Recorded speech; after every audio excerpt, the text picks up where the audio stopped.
I have brought a new video again for you, and that is what is research. It is especially for the research students or research scholars. शोध क्या है इसके बारे में समझ होना जरूरी है। तब अगर समझ पक्की है तब आप आसानी से शोध करेंगे। अगर यही नहीं समझ में आ रहा है कि शोध है क्या, तब आप शोध को अंत कर लेते हैं, पूरा कर लेते हैं। इसके बावजूद भी जनरली सामान्य विद्यार्थी को, सामान्य रिसर्च स्कॉलर को यह समझ में नहीं आता है व्हाट इज शोध, व्हाट इज रिसर्च। इसलिए शोध की समझ कंप्लीट करने के लिए विद्यार्थियों में रिसर्च का अंडरस्टैंडिंग क्लियर करने के लिए मैंने एक वीडियो आपके पास लाया है, और वह है व्हाट इज रिसर्च, शोध क्या है। पीएचडी प्रोग्राम एक सबसे ऊपर चोटी का एकेडमिक करियर प्रोग्राम है, जिसमें एमए करने के बाद, एमफिल करने के बाद विद्यार्थी लोग आते हैं, अपना प्रवेश लेते हैं और पीएचडी की डिग्री लेते हैं। और इसके लिए शोध वर्क, रिसर्च की समझ आवश्यकता है। तो इसीलिए व्हाट इज रिसर्च पर हमने आपको आज समझाने का एक थोड़ा छोटा प्रयास किया है। व्हाट इज रिसर्च में रिसर्च शब्द को एनालाइज हमने किया है। रिसर्च क्या है? री plus search is called research. री मने पुनः, सर्च मने खोज, यानी पुनः खोज को शोध कहते हैं। पुनः खोज को शोध कहते हैं। तो इसका प्रारंभ कहाँ से हुआ, इसका हिस्टोरिकल पर्सपेक्टिव क्या है, ऐतिहासिक पृष्ठभूमि क्या है। अब देखें कि कहाँ से शोध प्रारंभ होता है। रिसर्च यानी पुनः खोज, यानी खोज की पुनरावृत्ति, अर्थात किसी घटना का बार बार खोज ही शोध है। यानी search after search is called research, ऐसा भी तो हम कह सकते हैं। Research means search after search is called research. Simply to say, साधारण रूप से यही कहते हैं। यानी दूसरे शब्द में यह भी कहें, repetition of search is simply called research, यानी खोज की पुनरावृत्ति ही शोध है।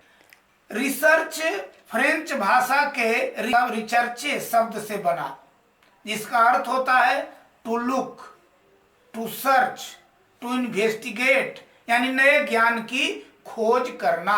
अंग्रेजी भाषा में जो शब्द है रिसर्च, रिसर्च का हिंदी होता है शोध, अनुसंधान, खोज, अन्वेषण, गवेषण।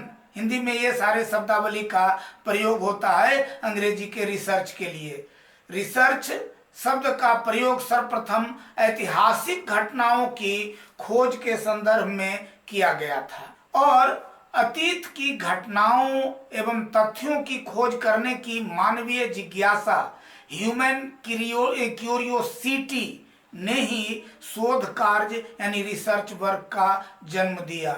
मानव के पास अगर ह्यूमन क्यूरियोसिटी नहीं होती, बार बार उसको जानने की इच्छा नहीं होती, जिज्ञासा नहीं होती, तो मनुष्य इसको खोज करता ही नहीं। लेकिन एक चीज को पुनः जानकारी प्राप्त करने की इच्छा हुई, समय बदला, परिस्थितियां बदली, वस्तुओं और घटनाओं में परिवर्तन हो गया, फलस्वरूप बार बार सर्च करने की आवश्यकता लोगों में महसूस हुई। और इन्हीं बदली हुई परिस्थितियों में, समय बदलने के बाद उन वस्तुओं में क्या परिवर्तन हुआ, घटना में क्या परिवर्तन हुआ, इसी की खोज रिसर्च है। इस प्रकार बार बार किया जाने वाला खोज ही सामान्यतः रिसर्च कहलाने लगा। शोध इस प्रकार स्पष्ट है कि अतीत की घटनाओं और तथ्यों से संबंधित था, जिससे ऐतिहासिक शोध, हिस्टोरिकल रिसर्च का जन्म हुआ।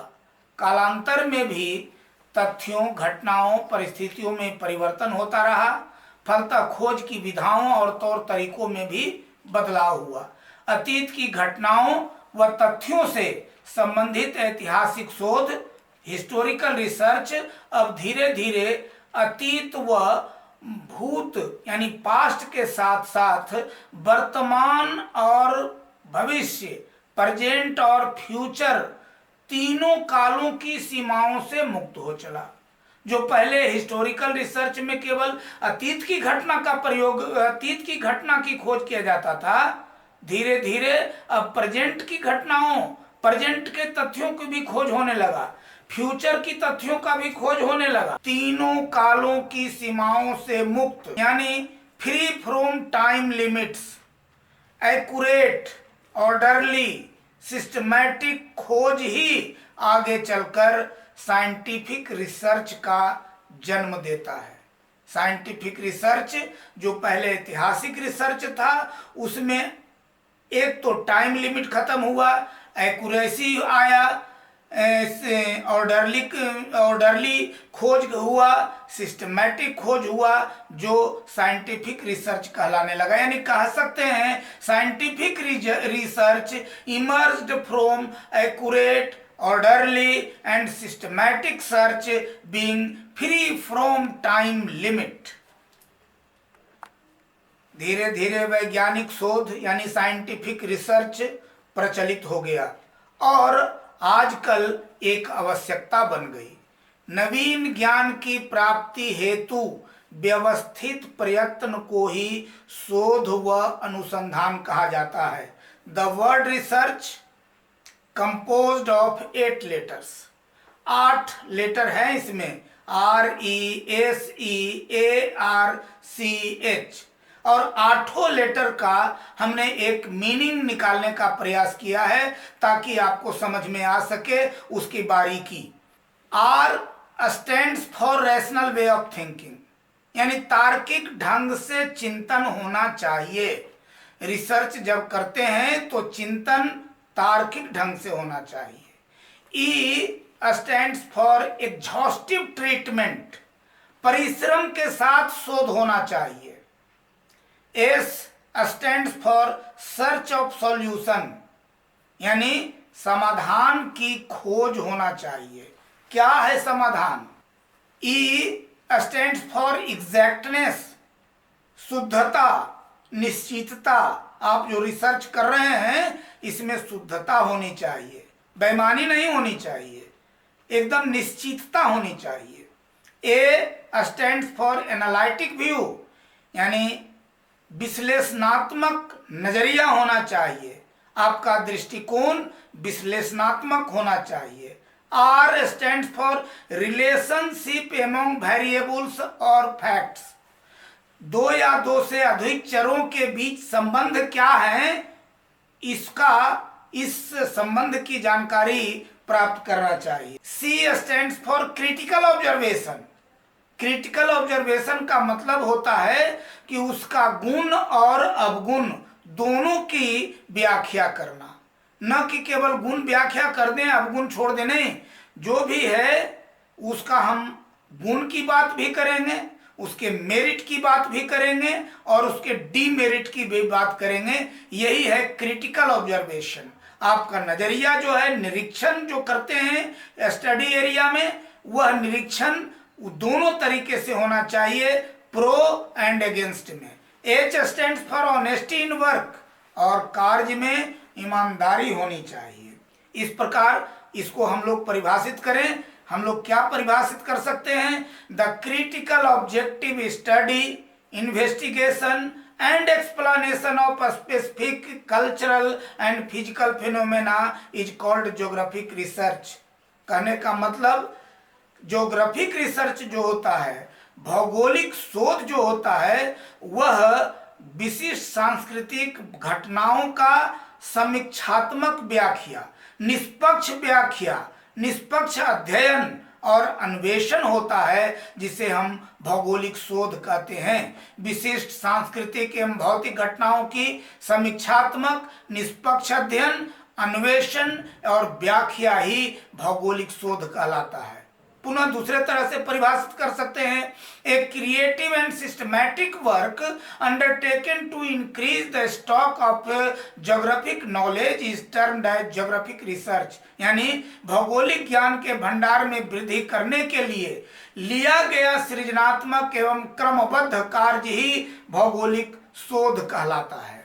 फिर भौगोलिक ज्ञान में कमियों को पाटने व हल करने वाला प्रयास ही भौगोलिक शोध कहलाता है। an attempt to solve or bridge a particular deficiency or gap in geographic knowledge is called geographic research. A systematic investigation in pursuit of knowledge or confirmation in any field is called research. ऐसा परिभाषा James Drever ने 1955 ईस्वी में ही दिया था। हम लोग अभी वर्तमान समय में अपने ढंग से परिभाषा गढ़ तो लिए, लेकिन कुछ विद्वानों की परिभाषा भी इस पर है जिस पर गौर करना चाहिए। और ड्रेवर ने कहा किसी क्षेत्र में ज्ञान या पुष्टिकरण के लिए किया गया व्यवस्थित अनुसंधान ही शोध कहलाता है। अब आइए 2001 ईस्वी में पीवी जंग ने जो परिभाषा दिया कि रिसर्च क्या है, तो उसने कहा ऐसी व्यवस्थित विधि जिसके द्वारा नए तथ्यों की खोज और पुराने तथ्यों की पुष्टि की जाती है तथा उनके अनुक्रमों, परस्पर संबंधों, कारणात्मक व्याख्याओं और प्राकृतिक नियमों जो उन्हें संचालित करते हैं का अध्ययन ही अनुसंधान अथवा शोध कहलाता है। A systematic method of discovering new facts और verifying old facts, their sequences, inter relationship, causal explanations and natural laws which govern them is called research. अब कंक्लूजन के रूप में हम लोग आवे कि the collection, organisation and analysis of information to increase our geographic understanding of a topic और issue is termed as geographic research. किसी शीर्षक व मुद्दे की भौगोलिक समझ बढ़ाने हेतु सूचना व सामग्री का संग्रह, उसका संगठन और विश्लेषण ही भौगोलिक शोध कहलाता है। अब कंक्लूड करते हैं कि मुख्य रूप से 3 बात है शोध में, भौगोलिक शोध में। पहला, पुट ए क्वेश्चन, एक प्रश्न करें अथवा वही जो प्रश्न करते हैं that is a present research proposal, वही रिसर्च प्रपोजल कहलाता है। तो पुट ए क्वेश्चन। दूसरा, collect data to answer the question, question का आंसर देने के लिए डेटा कलेक्ट करें। और तीसरा, present an answer to the question, उस प्रश्न का आंसर दें। दिस इज ज्योग्राफिक रिसर्च, यही है भौगोलिक शोध। इस बात को हम अलग ढंग से देखते हैं कि 3 जो स्टेप है, तीनों स्टेप को आपका नजरिया पुष्ट करने के लिए एक डायग्राम या डायग्रामेटिक रिप्रेजेंटेशन करते हैं, जिसमें पहला है पुट ए क्वेश्चन, दूसरा है collect data to answer the question और तीसरा present the answer of the question. ये 3 मिलकर ही भौगोलिक शोध को संपूर्ण बनाता है। यह this is the major categorization of the answer what is geographic research. भौगोलिक शोध क्या है, या सोशल साइंस में किसी भी क्षेत्र में हम शोध करें, चाहे वह इकोनॉमिक्स का हो, पॉलिटिकल साइंस का हो, साइकोलॉजी का हो, या समाज विज्ञान का हो, या अन्य किसी विज्ञान में, 3 बातें ही प्रमुख है। Put a question, collect data to answer the question और तीसरा present the answer of the question. This is social science research, this is geographic research. Thanks.